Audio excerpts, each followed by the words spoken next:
Salut à toi, c'est Hermès, ton moniteur auto-école, enseignant de la conduite et de la sécurité routière.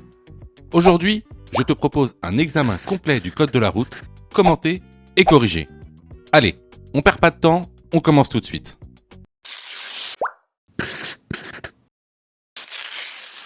Question numéro 1. Après avoir marqué l'arrêt au stop, ce véhicule devra céder le passage au véhicule. Réponse A, venant de droite seulement. Réponse B, venant de gauche seulement. Réponse C, venant de droite et de gauche.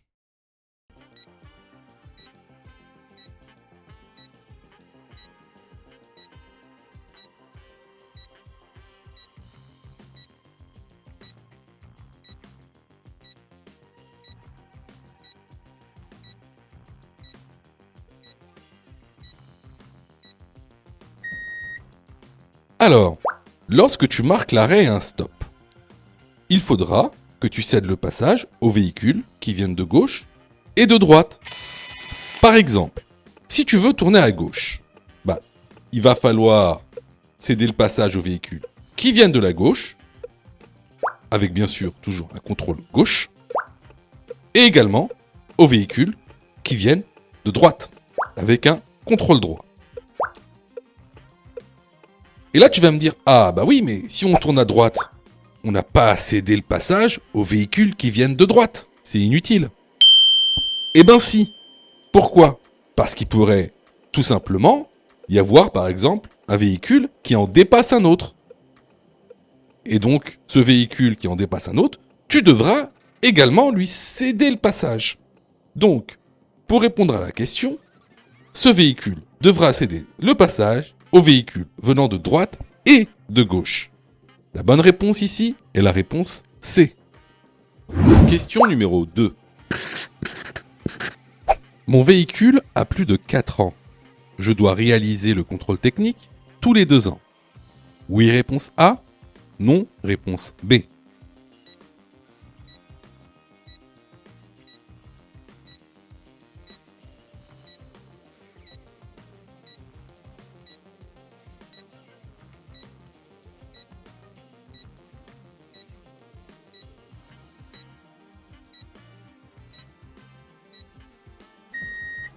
Alors, vous avez beaucoup de mal avec le contrôle technique. Et c'est normal. C'est normal parce qu'en fait, c'est beaucoup plus compliqué que ça en a l'air. Alors, effectivement, si mon véhicule a plus de 4 ans, je dois réaliser le contrôle technique tous les 2 ans. Cependant, c'est plus complexe. Alors, ce qu'on va faire, c'est que je vais tout vous expliquer sur le contrôle technique. Une bonne fois pour toutes. Comme ça, vous savez tout. Alors, lorsque vous achetez un véhicule, donc un véhicule neuf, vous devez réaliser le contrôle technique au cours des 6 mois avant le 4e anniversaire de la date de mise en circulation du véhicule. Prenons un exemple.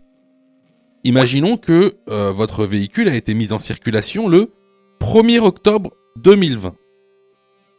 Alors, le premier contrôle technique doit avoir lieu entre le 1er avril 2024 et le 30 septembre 2024.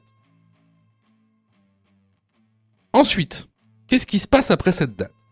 Après cette date, vous devez réaliser le contrôle technique au plus tard tous les 2 ans. Par exemple, on reste dans ce cas-là. Vous avez réalisé votre contrôle technique, disons le 30 septembre 2024. Ça veut dire que le prochain contrôle technique devra avoir lieu au plus tard le 30 septembre 2026. Et celui d'après devra avoir lieu au plus tard le 30 septembre 2028. Donc ici, la bonne réponse est la réponse A. Question numéro 3. Le soleil m'éblouit. Réponse A. Je place mes mains devant mes yeux. Réponse B. Je descends le pare-soleil. Réponse C. Je ralentis. Réponse D. Je mets des lunettes de soleil.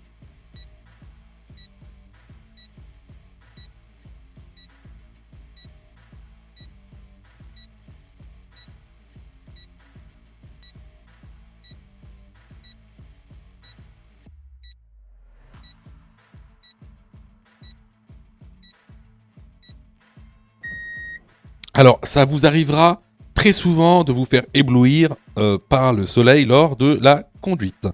La première chose à faire lorsqu'on est ébloui, c'est de ralentir. Vu qu'on voit mal ce qu'il y a devant, on ralentit en premier lieu. En deuxième lieu, on descend le pare-soleil. Et en troisième lieu, si possible et si vous en avez à disposition, de mettre des lunettes de soleil. Les bonnes réponses ici sont les réponses B, C et D. Question numéro 4. Je suis bien placé pour prendre l'autoroute. Oui, réponse A. Non, réponse B.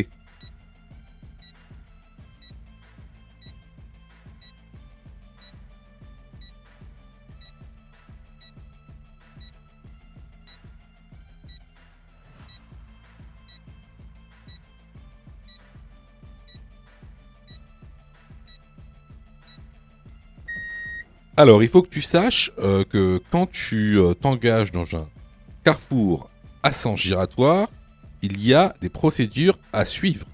Il y a la procédure pour prendre la sortie de droite, la procédure pour prendre la sortie en face, la procédure pour prendre la sortie à gauche et la procédure pour faire demi-tour. Alors ici, si on regarde la carte, on voit que pour prendre l'autoroute, on devra prendre la sortie de gauche. Alors, quelle est la procédure pour prendre la sortie de gauche lorsque on rentre dans un carrefour à sens giratoire? Alors, tout d'abord, on va se mettre sur la voie de gauche avant d'entreprendre ce carrefour. Ensuite, ce qu'on va faire, c'est qu'on va devoir laisser le passage aux véhicules qui viennent de gauche, car c'est un carrefour à sens giratoire. Lorsqu'on est dans le carrefour, on prend la voie toujours de gauche dans le carrefour à sens giratoire, et lorsqu'on arrive à cet endroit, on va devoir tout d'abord faire un contrôle du rétro droit, puis de l'angle mort droit. Ensuite, on va mettre nos clignotants à droite pour se décaler sur la voie de droite. Et arrivé à la sortie, on fait tout d'abord un contrôle gauche, angle mort gauche, puis contrôle droit, angle mort droit, au cas où s'il y a un vélo. On met le clignotant à droite et on s'insère dans la sortie. Donc, pour répondre à la question, est-ce que je suis bien placé pour prendre l'autoroute? Bah oui, je suis bien placé, parce que je suis sur la voie de gauche, et la sortie pour prendre l'autoroute est celle de gauche. La bonne réponse, ici, est la réponse A. Question numéro 5. J'ai perdu l'usage d'une de mes mains. Réponse A, je ne pourrai plus jamais conduire. Réponse B, après approbation par un médecin agréé et adaptation du véhicule, j'ai une chance de pouvoir reconduire.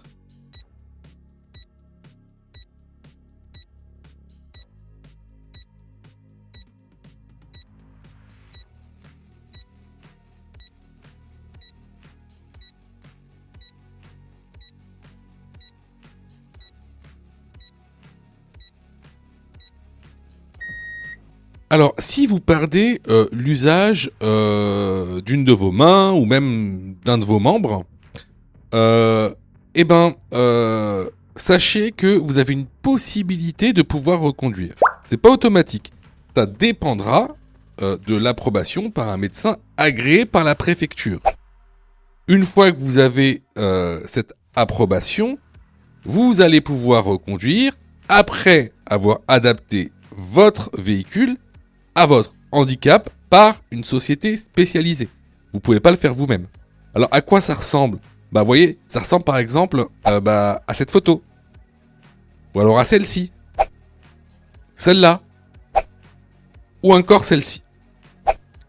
Donc, pour répondre à la question, si j'ai perdu l'usage d'une de mes mains, je pourrais reconduire après approbation par un médecin agréé et adaptation du véhicule.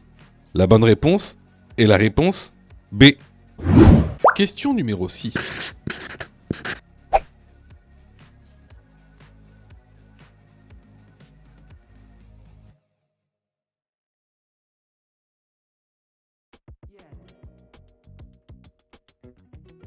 Si un usager vient de la droite, réponse A, je passe.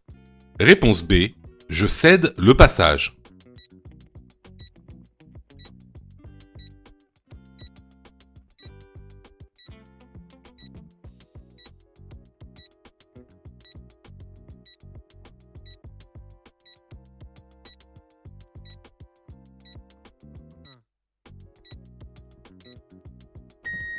Alors, ça on l'a vu plusieurs fois, que ce soit dans les vidéos YouTube ou dans le cours de la formation. Donc ici, on a affaire à une intersection, d'accord, où il n'y a pas de signalisation. Il n'y a ni une signalisation horizontale, ni une signalisation verticale. Dans ce cas-là, le régime de priorité est celui de la priorité à droite.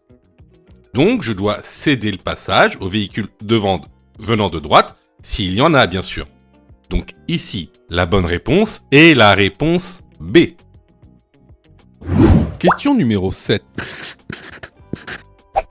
Le taux d'alcool maximal autorisé est de, pour un permis probatoire, réponse A, 0,2 g par litre de sang, réponse B, 0,1 mg par litre d'air. Pour un permis normal, réponse C, 0,5 g par litre de sang, réponse D, 0,8 g par litre de sang.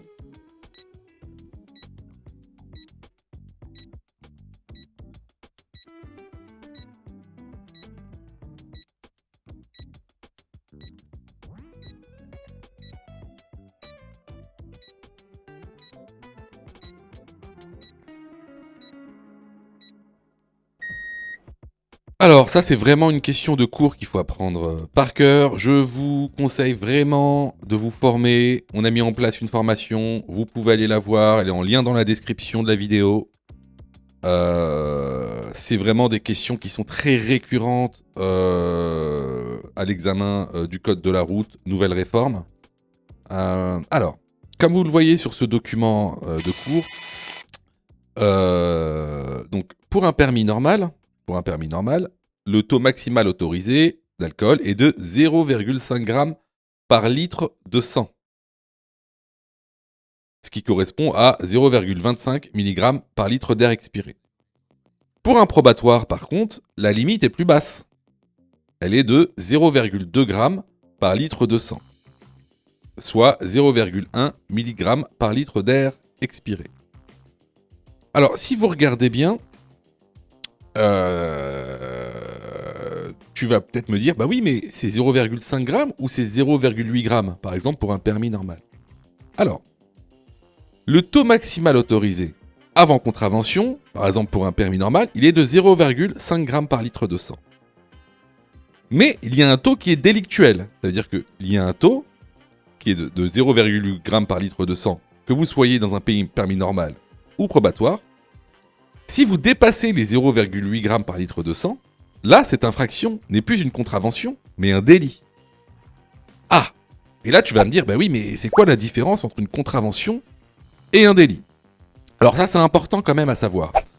En fait, une contravention et un délit, ce sont des infractions. Il y a différents types d'infractions qui sont classées selon leur gravité. Donc, les moins graves, c'est les contraventions. Ensuite, vous avez les délits. Et ensuite, vous avez les crimes. Bon, on ne parlera pas de crimes ici, parce qu'on parle de code de la route. Nous, on va parler des contraventions et des délits. Donc, concernant les contraventions, ils sont classés par classe. Contravention de première classe, deuxième classe, troisième classe, quatrième classe, cinquième classe. En général, c'est des amendes. Parfois, vous allez avoir, par exemple, des suspensions de permis selon certains cas. Par contre, les délits, c'est et des amendes et des peines de prison qui vont de 2 mois jusqu'à 10 ans. Voilà. Donc, voilà pour les contraventions et les délits. Donc, ici, les bonnes réponses vont être les réponses A, B et C. Question numéro 8. Il est préférable de faire sortir les passagers arrière. Réponse A, du côté rue. Réponse B, du côté trottoir.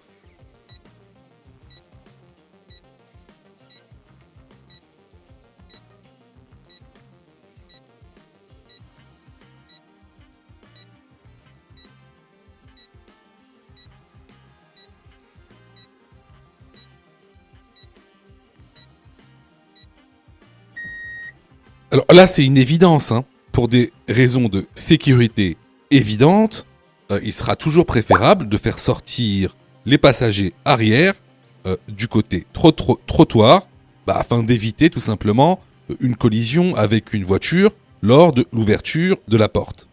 Donc la bonne réponse ici est la réponse B. Question numéro 9. Le véhicule noir a la priorité sur le véhicule à sa droite. Oui, réponse A, non, réponse B. Le véhicule noir doit ralentir et placer le pied devant le frein. Oui, réponse C, non, réponse D.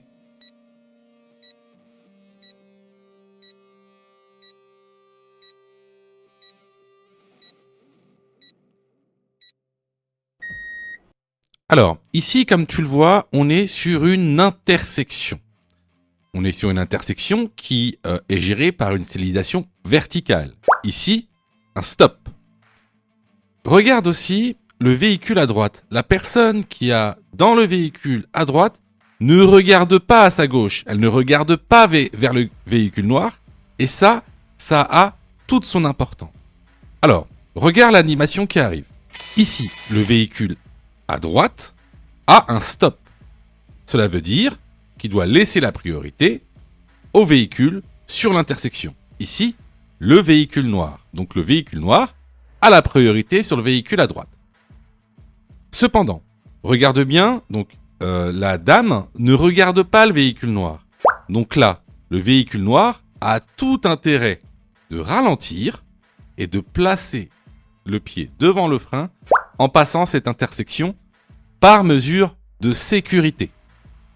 Donc ici, les bonnes réponses vont être les réponses A et C. Question numéro 10. Je peux m'arrêter le long du trottoir pour faire descendre un passager. À droite, oui, réponse A, non, réponse B. À gauche, oui, réponse C, non, réponse D.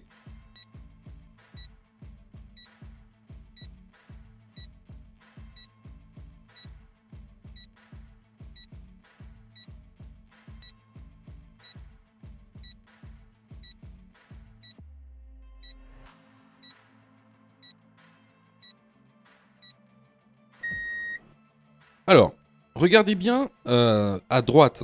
À droite, on a une voie réservée au vélo. Hein, donc, on a les bandes blanches épaisses avec un marquage au sol dessinant un vélo. À gauche, pareil, on a une voie réservée pour les voies de bus. Donc, ce sont des voies réservées. Elles ne sont pas réservées aux automobilistes, elles sont réservées à d'autres usagers. Il est donc interdit, il est strictement interdit d'y accéder. Donc, interdit de faire descendre un passager. Même un simple arrêt. Donc ici, les bonnes réponses vont être les réponses B et D. Question numéro 11.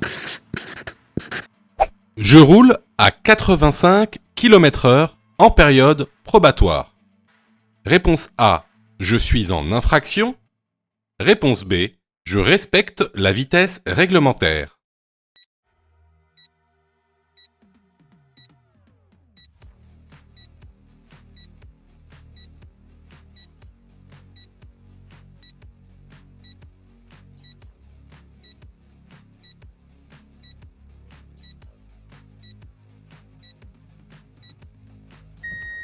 Alors, encore une fois, question super importante car à tous les examens du code de la route, vous allez avoir 1, 2, 3 questions sur les vitesses réglementaires. Alors, pour pouvoir répondre à ce type de questions, il faut tout d'abord savoir sur quel type de route tu circules. Sinon, c'est impossible de connaître la vitesse réglementaire. Alors, sache que les vitesses réglementaires dépendent du type de route. Par exemple, tu as les autoroutes. Tu as les routes à chaussées séparées. Tu as les routes à double sens de circulation. Et enfin, comme c'est le cas ici, tu as les routes à double sens de circulation avec créneau de dépassement. Le créneau de déplacement, c'est ici. Alors, pour ce type de route, il y a 2 cas. Le cas où on a passé la période probatoire. Donc, dans le cas où on a passé notre période probatoire, la vitesse maximale autorisée sur les 2 voies est de 90 km/h.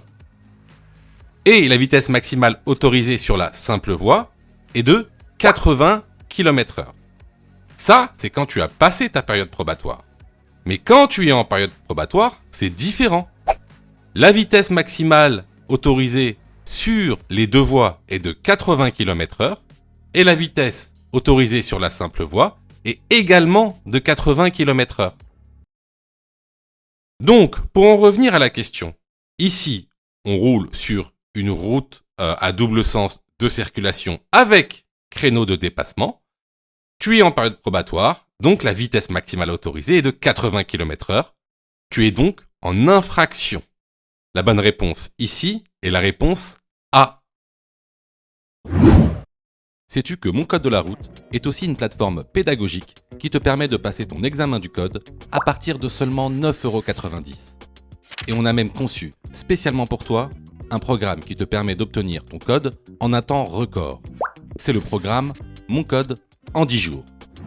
Avec un calendrier de révision personnalisé, un contenu pédagogique par thème conforme à la nouvelle réforme, des nombreux tests d'examen blanc issus de l'examen officiel, accessible sur smartphone, tablette et PC durant 1 an et en accès illimité. Et surtout, cette formation est 100% remboursée en cas d'échec à l'examen. Alors, si tu souhaites obtenir ton code du premier coup sans te ruiner et sans risque, rejoins notre programme en cliquant sur le lien en description de la vidéo. Pour ça, tu as juste à cliquer sur le lien en description et à choisir ta formule. Question numéro 12. Mon véhicule est immobilisé sur autoroute. Je place le triangle de présignalisation 30 mètres derrière le véhicule. Oui, réponse A. Non, réponse B.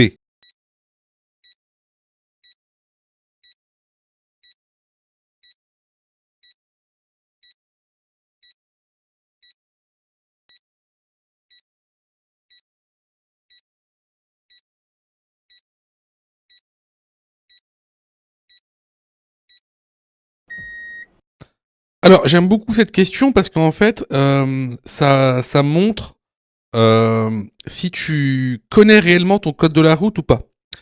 Vous faites souvent cette erreur sur cette question, souvent parce que vous avez été, il faut le dire, mal formé en fait. Voilà, vous n'avez pas suivi une bonne pédagogie. Alors, vous savez que sur autoroute, il est interdit de sortir de son véhicule. C'est strictement interdit de marcher sur l'autoroute. C'est une infraction. D'ailleurs, votre temps de survie sur autoroute, lorsque vous êtes un piéton, ne dépasse pas 20 minutes. Donc, sur autoroute, lorsque mon véhicule est immobilisé, je ne mets pas de triangle de présignalisation, je reste dans ma voiture, sur la bande d'arrêt d'urgence. Alors, souvent vous confondez entre mettre un triangle de présignalisation sur autoroute et en agglomération. En agglomération, si votre véhicule est immobilisé, oui, vous devez mettre le triangle 30 mètres en amont de votre véhicule. Mais sur autoroute, surtout pas. C'est totalement interdit. Donc, la bonne réponse ici est la réponse B. Donc vraiment, si tu t'es trompé à cette question, je t'encourage vraiment à aller sur la plateforme pour te former correctement. Parce que en fait, ça montre que t'as pas les notions nécessaires. Tout simplement. Allez, on passe à la prochaine question. Question numéro 13. Je passe immédiatement. Oui, réponse A. Non, réponse B.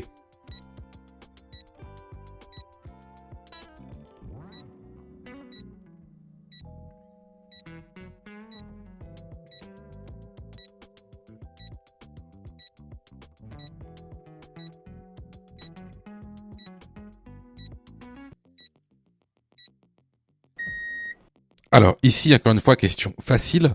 Même si le feu est vert pour nous, il y a des piétons sur le passage piéton. Donc là, on ne peut pas passer immédiatement. Un piéton sera toujours prioritaire s'il est sur la chaussée. Peu importe la route ou la chaussée. Donc ici, la bonne réponse est la réponse B. Question numéro 14. Sur cette route, les véhicules sont prioritaires en tout temps. Oui, réponse A. Non, réponse B.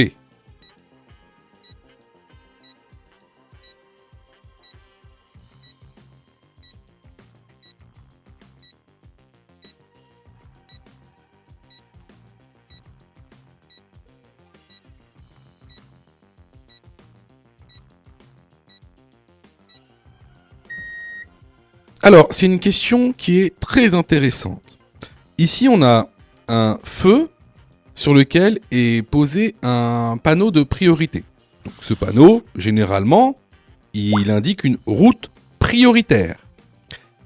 Cependant, on a affaire à une petite nuance ici. Pourquoi ? Parce qu'en fait, le panneau est accroché à un feu. Alors, qu'est-ce que ça veut dire quand un panneau de priorité est accroché à un feu ? En fait, ce panneau ne concerne que les feux qui clignotent en orange, que ce soit au milieu ou en bas. Donc, lorsque le feu clignote en orange, alors vous êtes sur une route à caractère prioritaire, c'est-à-dire que vous avez la priorité sur cette route. Mais si le feu fonctionne, comme c'est le cas ici, alors vous devez respecter la signalisation verticale régie par les feux. Donc, ici, sur cette route, est-ce que les véhicules sont prioritaires en tout temps ? La réponse est non. Question numéro 15.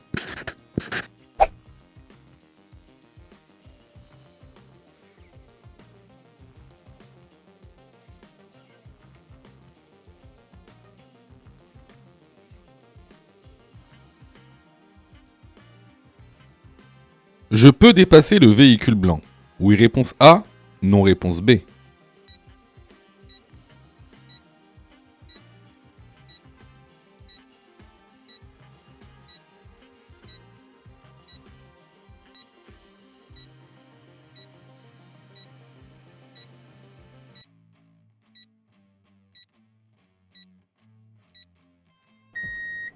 Alors, on se remet la vidéo. Regardez bien le rétroviseur intérieur et extérieur. On voit un véhicule qui se rapproche, qui grossit dans les rétros. Jusqu'à ce que, regardez là, hop, on le voit plus. Donc, il est passé dans l'angle mort. Donc ici, est-ce que je peux dépasser le véhicule ? La réponse est non. Question numéro 16.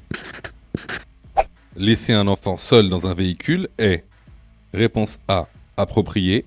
Réponse B, dangereux.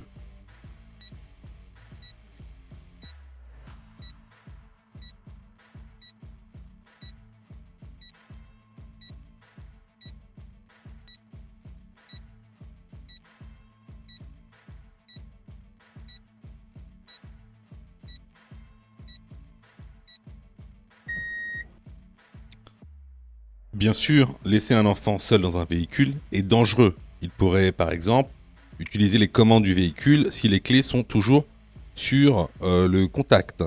Il pourrait également, par exemple, s'il y a un feu qui se déclenche, être bloqué dans la voiture et pas savoir sortir. Il pourrait aussi tout simplement avoir une insolation. S'il reste bloqué dans la voiture sous une grosse chaleur. Donc, c'est une évidence. La bonne réponse est la réponse B. Question numéro 17. Je tourne à droite. J'ai la priorité sur le véhicule blanc. Oui, réponse A. Non, réponse B.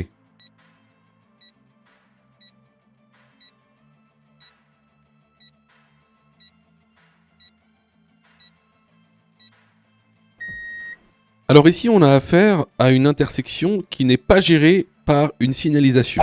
Donc, lorsqu'une intersection n'est pas gérée par une signalisation, c'est la priorité à droite qui prime. Là, regardez la petite animation. Donc, nous, on est la voiture rouge. Donc, à notre gauche, la voiture blanche. Si vous vous mettez du point de vue de la voiture blanche, imaginez que vous conduisez la voiture blanche, vous nous voyez à droite. Donc, je laisse la priorité aux gens qui viennent de droite. Donc, dans ce cas-là, c'est à nous de passer avant la voiture blanche. La voiture blanche doit nous céder le passage. La bonne réponse ici est la réponse A. Question numéro 18. Ce bouchon est celui du réservoir du liquide de frein. Oui, réponse A. Non, réponse B.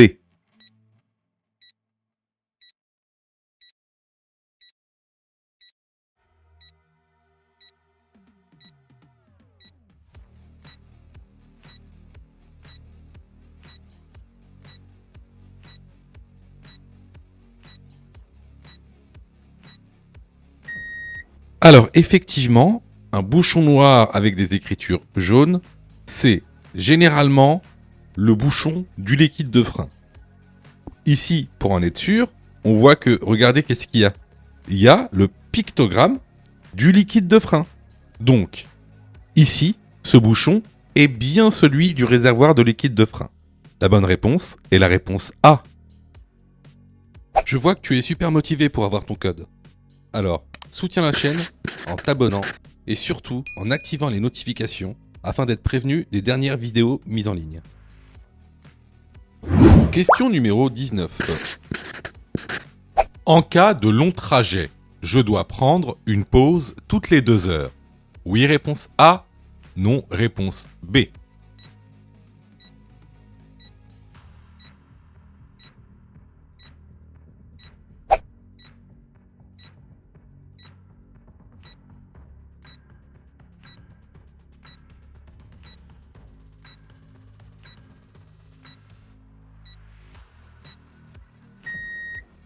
Alors, question très importante parce que c'est une question qui tombe souvent au code de la route. Donc, lors d'un long trajet, ou même tous les trajets qui excèdent 2 heures, tu dois prendre une pause d'environ 15 à 20 minutes minimum, toutes les 2 heures, afin de diminuer les effets de la fatigue. Donc, ici, la bonne réponse est la réponse A. Question numéro 20. Je roule à 90 km/h. La distance de sécurité est de réponse A, 54 mètres, réponse B, 81 mètres. En cas de contrôle, j'encours un retrait de réponse C, 6 points, réponse D, 3 points.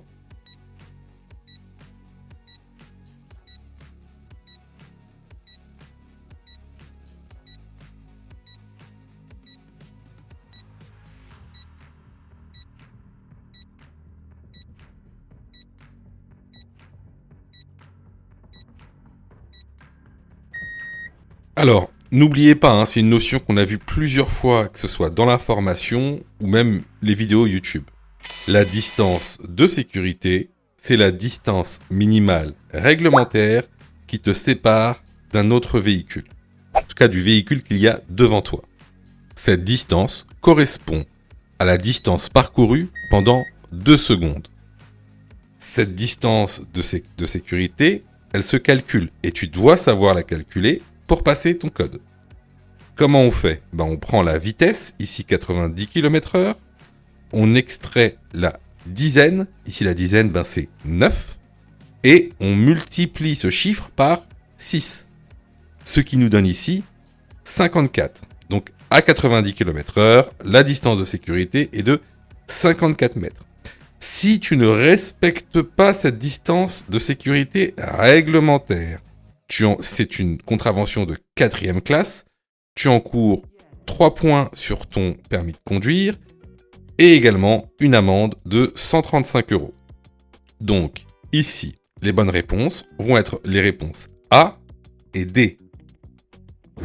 Question numéro 21. J'ai passé ma période probatoire et je roule sur route. Réponse A, je ralentis. Réponse B, j'accélère. Réponse C, je maintiens mon allure. Réponse D, je freine.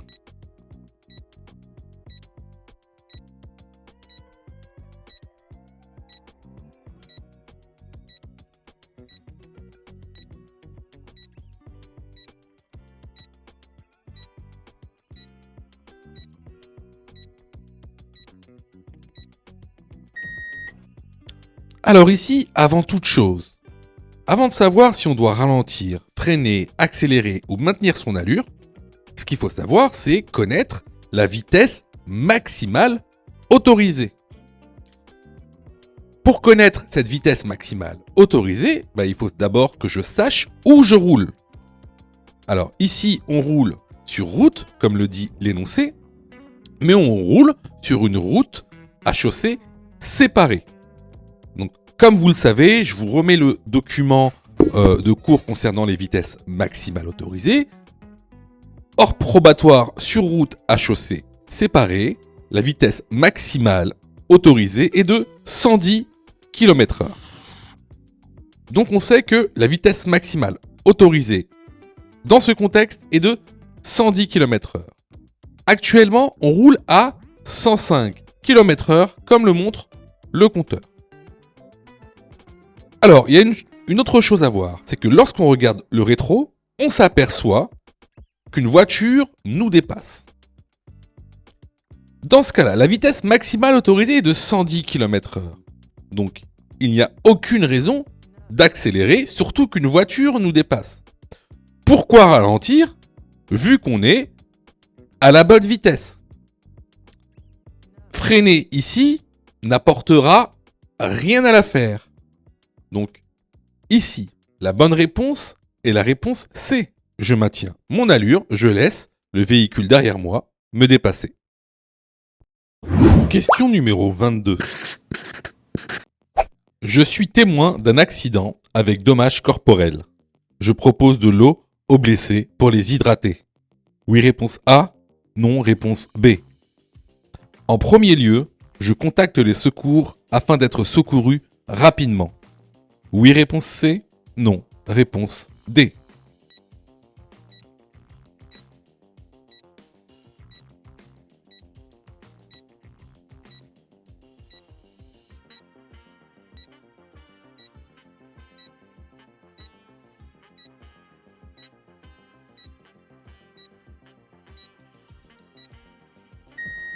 Alors, à savoir qu'il ne faut jamais donner ni d'eau ni de nourriture à un blessé qui vient d'avoir un accident. Il ne faut jamais faire ça. Autre chose, lorsque on est témoin d'un accident avec dommages corporels, on doit utiliser la règle du PAS. Donc, protéger, alerter, secourir. Donc, avant d'appeler les secours, on protège. Les bonnes réponses ici sont les réponses B et D. Alors, vous voyez, il y a beaucoup de gens, en fait, je sais, je sais que vous vous êtes trompés. Enfin, beaucoup d'entre vous se sont trompés. Je sais que vous passez beaucoup de temps à réviser votre code. Je le sais. Sûrement que même vous avez une application gratuite. Mais vous savez, des applications gratuites. Si c'est gratuit, ne pensez pas que vous allez avoir de la qualité. D'accord ? Ne pensez pas ça. Hein, c'est pas pour rien qu'il y a 40% de taux d'échec. Quasiment la moitié des gens qui regardent cette vidéo vont rater leur code. Pas parce qu'ils n'ont pas travaillé, pas parce qu'ils sont nuls, parce que vous avez été mal formés. C'est pour ça que nous, on vous propose donc une plateforme de formation 100% dédiée au code de la route, réalisée par des professionnels, avec une méthodologie adéquate qui vous permettra d'avoir votre code de la route rapidement.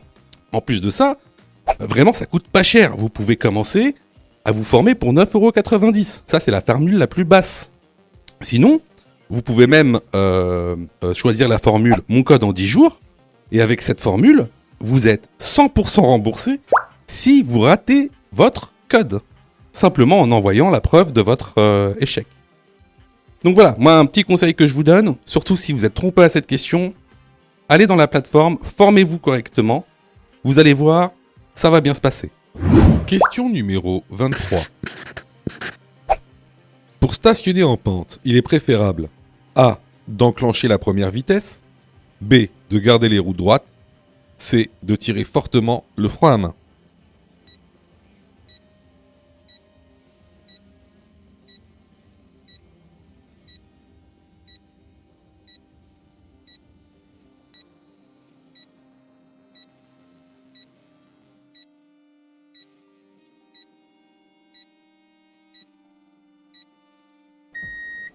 Alors, lorsque vous stationnez donc en pente, il faudra donc bien sûr enclencher la première vitesse, tourner les roues du côté trottoir et de tirer fortement le frein à main. Les bonnes réponses ici sont les réponses A et C. Question numéro 24. Je peux conduire seul à partir de réponse A, 17 ans, réponse B, 18 ans, réponse C, 16 ans.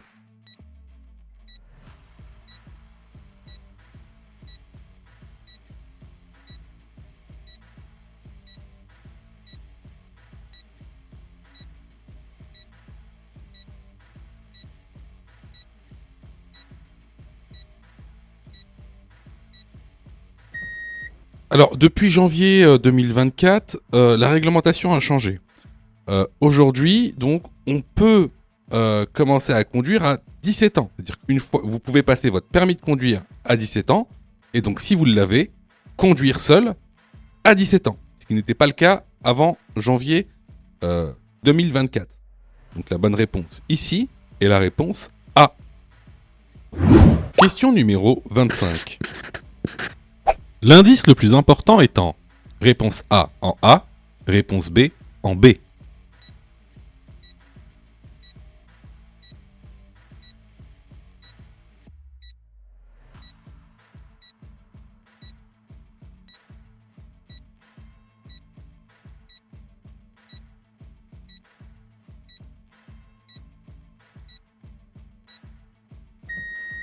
Alors, cette question, on l'a plus ou moins vue durant ce test au tout début. Regardez, à droite, donc on a un camion. Le problème, c'est que ce camion nous cache notre champ visuel. Donc on ne sait pas ce qui peut se cacher derrière le camion, notamment un piéton qui pourrait venir de manière totalement inopinée. Donc ici, l'indice le plus important est en B. La bonne réponse est la réponse B. Question numéro 26. Je n'ai pas de pneus neige. En période hivernale, et après ce panneau, je dois A. Avoir des chaînes dans mon véhicule. B. Poser les chaînes sur les 4 pneus.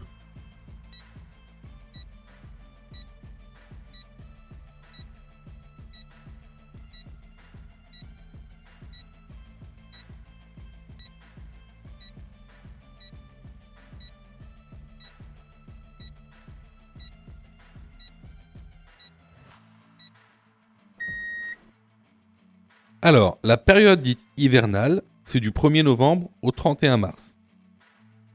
Donc, j'ai plusieurs choix. Après ce panneau, je peux équiper mon véhicule de pneus hiver, les 4 roues. Ou alors, je peux aussi avoir des chaînes ou des chaussettes dans mon véhicule pour seulement les roues motrices. Si vous avez 2 roues motrices, alors ce sera les 2 roues motrices. Si vous en avez 4, ce sera les 4 roues motrices. Alors ici, si vous voyez bien, la route n'est pas enneigée. Pas du tout même. Donc pas la peine de mettre des chaînes si j'ai pas de pneus hiver. Le plus important, c'est de les avoir dans son véhicule au cas où il y a des épisodes de neige dans les jours à venir. Donc la bonne réponse ici est la réponse A. Question numéro 27.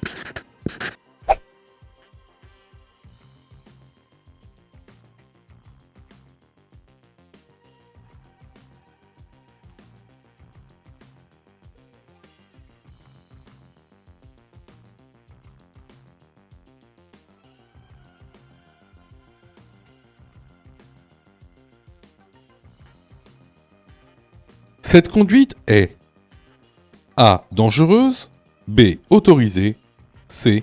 Interdite.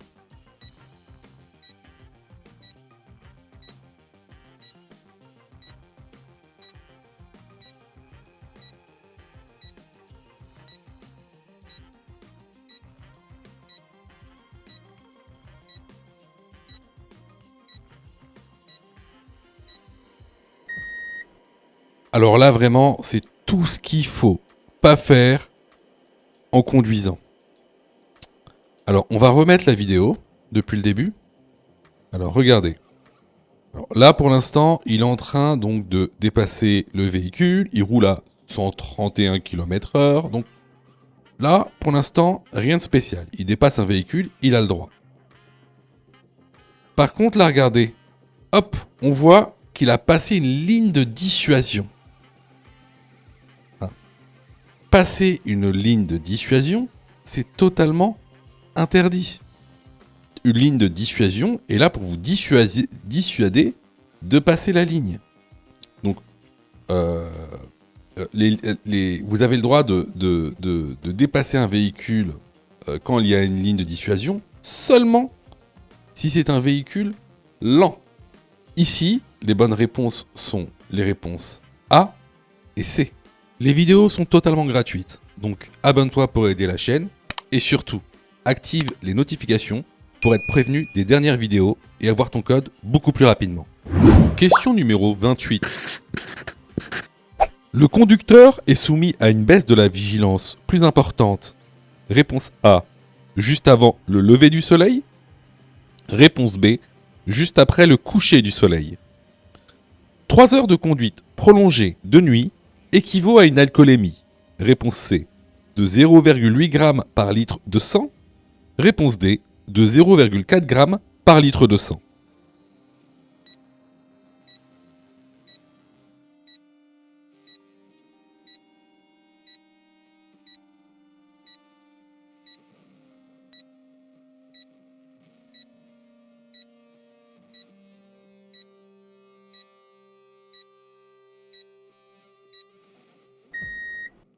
Alors, comme se montre le document, on a 2 baisses de vigilance très importantes chez l'être humain.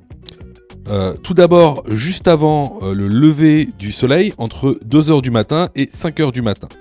Mais également en journée, entre 13h et 15h après le repas. À savoir qu'une conduite prolongée de nuit, notamment plus de 3 heures de conduite prolongée de nuit, équivaut à une alcoolémie de 0,8 g par litre de sang, ce qui équivaut à un taux délictuel. Donc ici, les bonnes réponses sont les réponses A et C. Question numéro 29. Les véhicules électriques permettent, réponse A, de diminuer la pollution, réponse B, de diminuer les nuisances sonores, réponse C, de diminuer les embouteillages.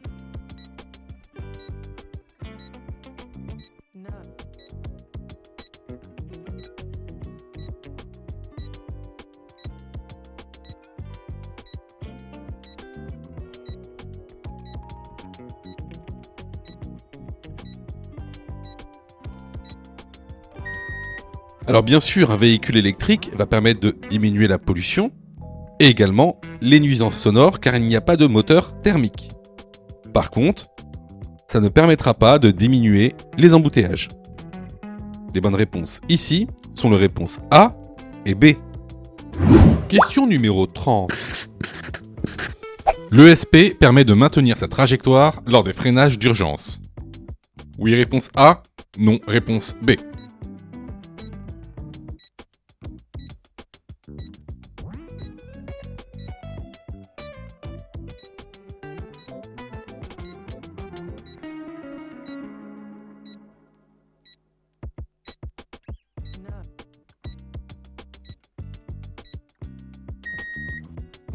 Alors, ce qui me permet de maintenir sa trajectoire lors des freinages d'urgence, c'est ce qu'on appelle l'ABS.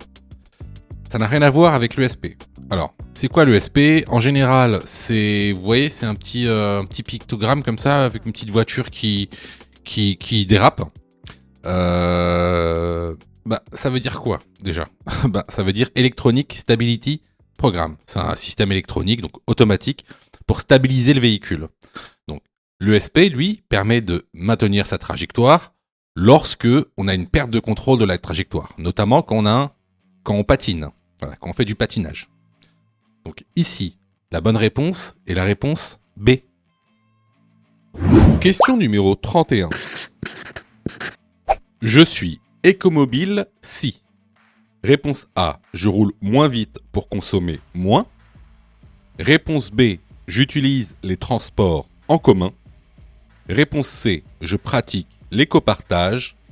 Réponse D, je désactive l'air conditionné dans ma voiture.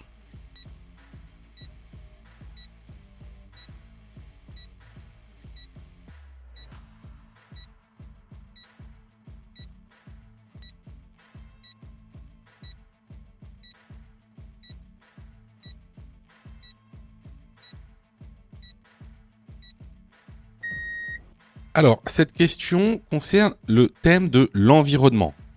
N'oubliez pas, pour l'examen du code de la route, il y a 10 thèmes à connaître.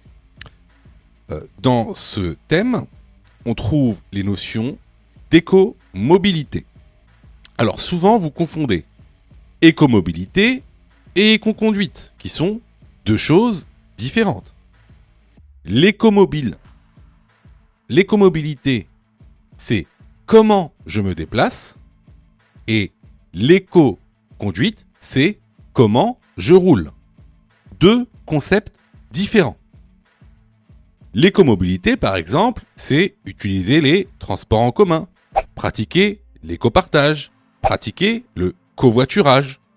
Alors que l'éco-conduite, ça va être rouler moins vite, utiliser le frein moteur, désactiver l'air conditionné.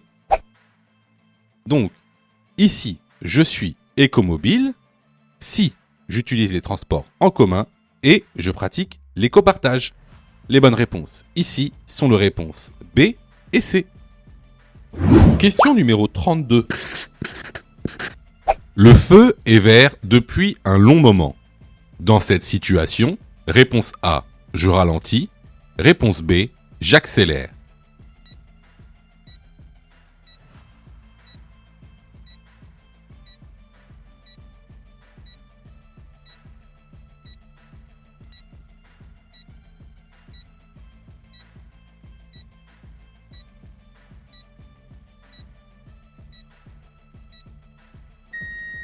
Alors, dans le cas où le feu est vert depuis longtemps, ce qu'il faut faire tout d'abord, c'est de ralentir.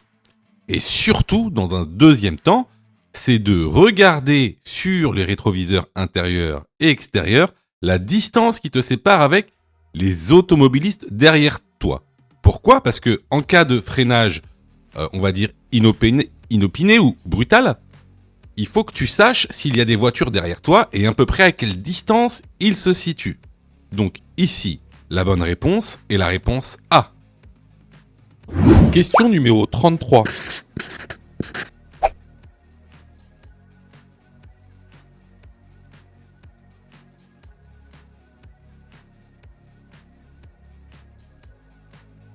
Je suis sur autoroute. Je dépasse le poids lourd devant moi. Oui, réponse A. Non, réponse B.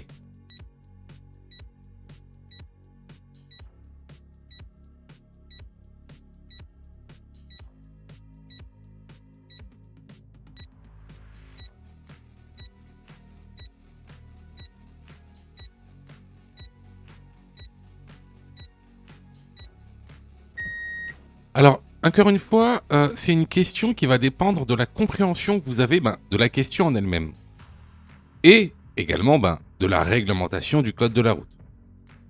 Ici, la question nous dit qu'on est sur autoroute et elle nous dit de dépasser ou non le poids lourd devant moi. Alors, beaucoup de gens vont se dire, mais pourquoi on nous demande de dépasser le poids lourd devant nous? En plus, là, quand on regarde le tableau de bord, on roule à 71 km/h. Tout simplement parce que la vitesse maximale des poids lourds sur autoroute est de 90 km/h. Alors qu'ici, on est sur une autoroute où la vitesse maximale autorisée est de 130 km/h. Donc en fait, là, je vais être obligé de dépasser le poids lourd parce que c'est un fait matériel. Je vais rouler à 130 km/h. Là, le poids lourd roule à 90, je vais automatiquement le dépasser. Donc ici, la bonne réponse est la réponse A. Question numéro 34. Sur ce rond-point, réponse A, je cède la priorité à droite. Réponse B, j'ai la priorité sur les véhicules venant de droite.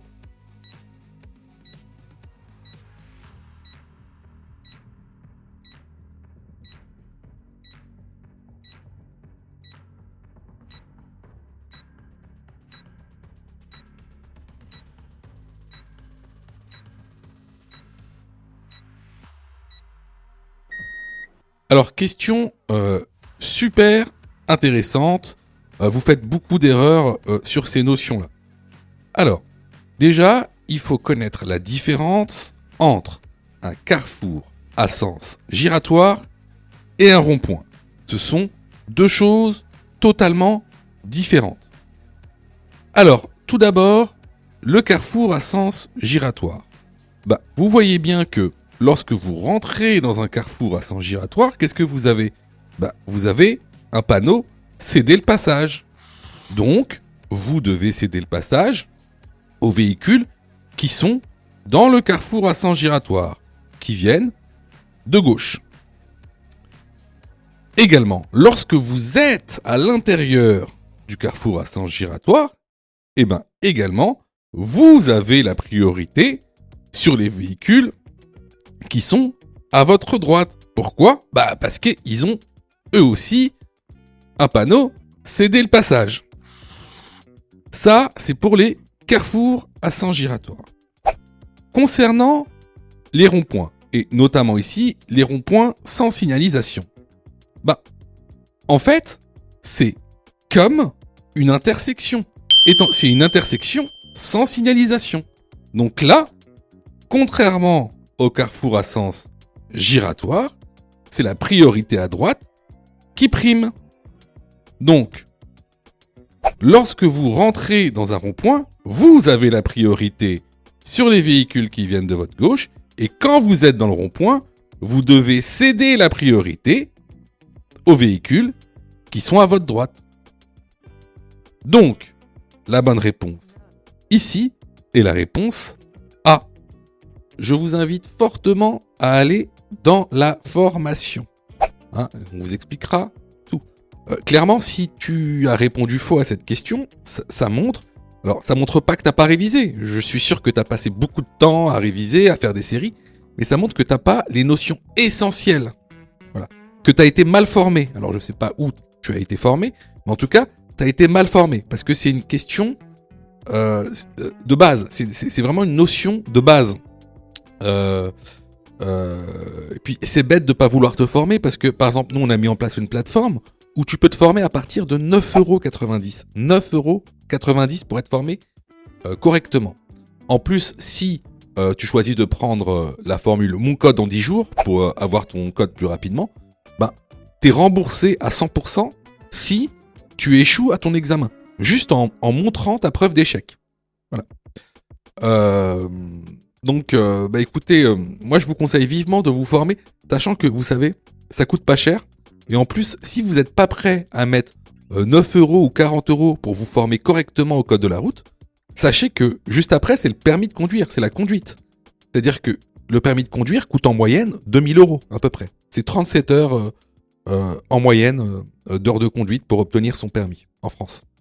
À peu près 2000 euros, quoi, un peu moins. C'est 1800 euros. Donc, si t'as pas 40 euros ou 10 euros pour te former au code de la route, ça va être compliqué de passer ta conduite et donc ton permis de conduire. Parce que là, ce sera 2000 euros. Pour ça, tu as juste à cliquer sur le lien en description et à choisir ta formule. Question numéro 35. Le covoiturage permet de réduire les frais de carburant. Oui, réponse A, non, réponse B.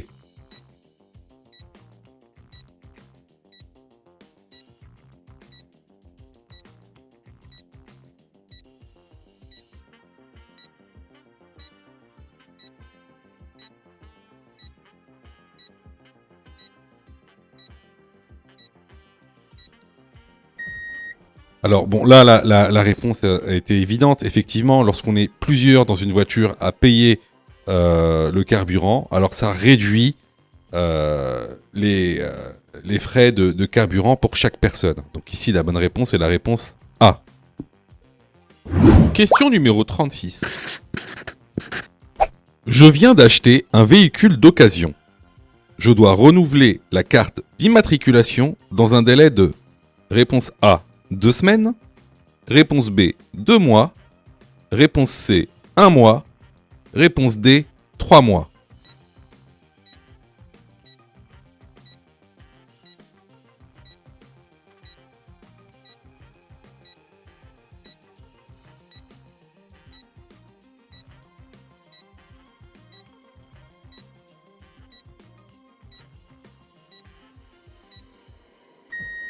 Alors, lorsque vous venez de faire l'acquisition d'un véhicule d'occasion, vous devez renouveler le certificat d'immatriculation sous un délai d'1 mois à partir de la date d'achat.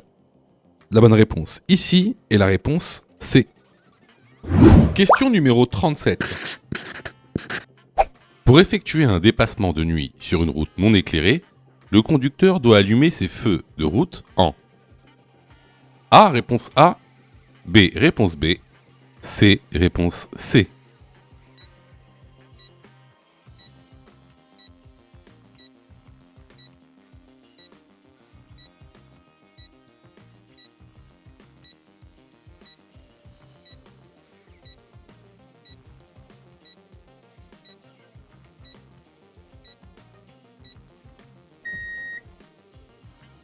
Alors, déjà, il doit mettre ses feux de croisement pour pas éblouir la voiture qu'il y a devant. Ensuite, arrivé à niveau du véhicule, c'est là qu'il pourra mettre ses feux de route. L'autre véhicule, lui, devra mettre ses feux de croisement pour pas éblouir la voiture qui le dépasse. Donc ici, pour effectuer son dépassement, la voiture doit mettre ses feux de route en B. Question numéro 38. Lors d'un choc à 50 km/h, les chances de survie sont de A, 50%, B, 20%, C, 70%, D, 90%.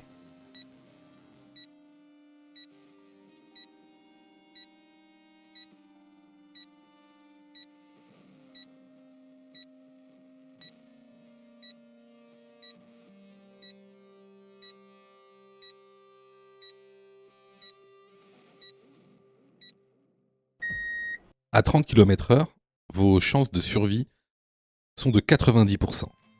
À 50 km/h, elles sont de 20%. Et au-delà de 60 km/h, elles sont quasi nulles. La bonne réponse est la réponse B. Alors là, c'était vraiment une question de cours qu'on voit régulièrement dans l'information. Donc, si vous avez eu faux à cette question, vraiment, je vous incite vraiment à vous former, hein, que ce soit chez nous ou ailleurs. Alors, je reçois plusieurs messages de votre part. D'ailleurs, je vous en remercie. Alors, vous me posez souvent deux questions.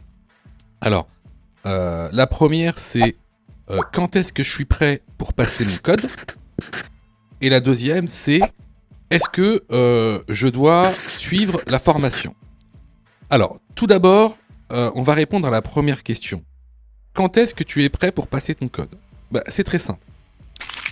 Si tu fais moins de 5 fautes sur les 5 dernières séries d'examens blancs que tu as fait, alors tu es prêt à passer le code de la route.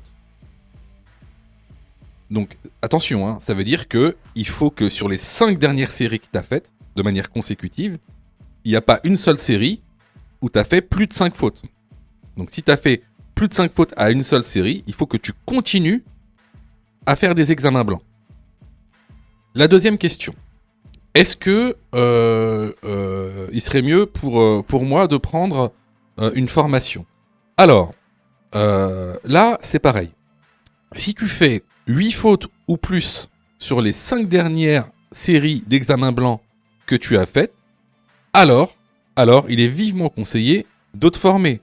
Ça veut tout simplement dire que il te manque certaines notions essentielles. Ça veut pas dire que tu connais pas ton cours, ça veut dire qu'il te manque des notions essentielles pour pouvoir progresser. Et clairement, c'est pas en faisant des examens blancs que tu vas progresser, tu vas même plutôt stagner. Voilà. Donc si tu as fait 8 fautes ou plus sur l'une des 5 dernières séries que tu as faites, je te conseille vivement de te former. Surtout que on a mis en place donc une plateforme pédagogique qui répond vraiment à tous vos besoins. On a fait en sorte que tout le monde puisse se former au code de la route. Vous avez la formule standard, par exemple, qui est à 19,90 € par an. Donc vous payez une fois 19,90 € et vous avez le droit à toute la plateforme pendant un an en illimité, avec tous les cours, tous les 10 thèmes, plus de 1200 questions issues de l'examen officiel, commentées et corrigées. Vous avez pour ceux, par exemple, qui veulent passer leur code rapidement, la formule à mon code en 10 jours, pour passer son code en 10 jours, qui est à 39,90 € par an, en illimité. Et en plus, si vous ratez votre code, eh ben vous êtes 100% remboursé, seulement en envoyant votre preuve d'échec. Sinon, pour ceux qui le souhaitent, vous avez la plus petite formule, la formule basique, qui est à 9,90 € par semaine. Celle-ci, c'est une formule qui est hebdomadaire, qui en général est réservée à ceux qui ont déjà passé leur code et qui ont échoué. C'est une sorte de remise à niveau. Donc, vraiment, il y en a pour tous les besoins et il y en a aussi pour tous les prix. Et c'est vraiment pas cher. Ce serait bête de rater son code alors que vous auriez pu vous former pour 9,90 €. Pour ça, tu as juste à cliquer sur le lien en description et à choisir ta formule. Question numéro 39. La prise de cannabis augmente la prise de risque. Oui, réponse A. Non, réponse B. Augmente le temps de réaction. Oui, réponse C. Non, réponse D.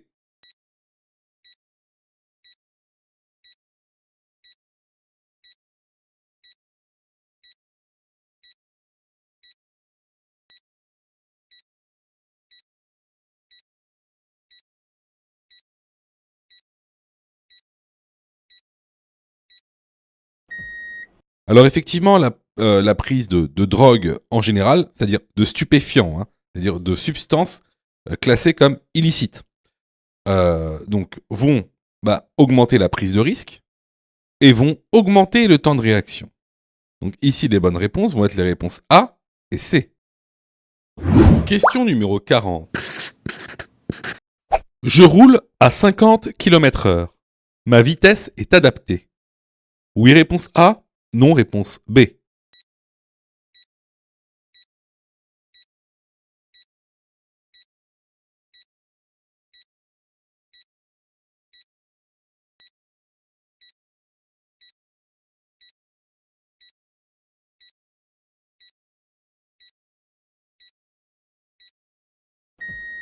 Alors, ici, on va voir 3 facteurs.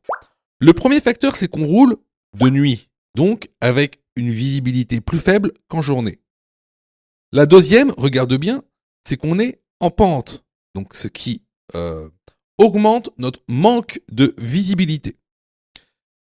La troisième, c'est la signalisation verticale, le panneau qui se trouve à droite et qui nous indique qu'il va falloir céder la priorité à droite à la prochaine intersection. Donc, pour ces 3 raisons, ma vitesse n'est pas adaptée. Ici, je dois ralentir. La bonne réponse est la réponse B. Si tu as fait 8 fautes ou plus, ne panique pas. Rejoins-nous sur notre plateforme pédagogique en ligne en cliquant sur le lien en description de la vidéo. Tu pourras alors choisir la formule qui te convient. N'oublie pas de liker la vidéo et de t'abonner pour recevoir toutes les dernières notifications. Tu peux aussi continuer à t'entraîner en cliquant sur l'une des vidéos qui s'affichent.